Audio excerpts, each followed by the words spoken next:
And we have some breaking news coming in. In a damning indictment, a top US general has said the ISI of Pakistan is fomenting chaotic activity in Kashmir and Afghanistan and has asked the Pakistani spy agency to change its strategic thrust. Admiral Mike Mullen says the US is having discussions with the Pakistani leadership on this issue.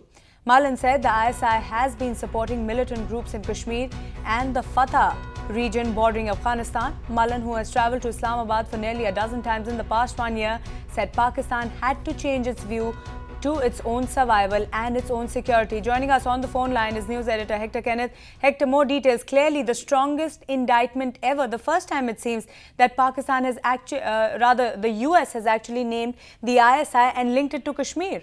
Absolutely, and this comes on the back of U.S. Secretary of State Hillary Clinton's visit to India, where she in fact said that U.S. was not willing to play a broker's role in Kashmir, and that is exactly the stance that the Americans are taking now, with the Americans putting pressure on Pakistan's intelligence agency, the ISI, to change its viewpoint vis-a-vis India, especially with Kashmir. What the Americans want the Pakistanis to do is send the troops, move troops away from the Kashmir area and move them towards the border with Afghanistan, which gives them more leverage in that war, the coalition's war against the Taliban.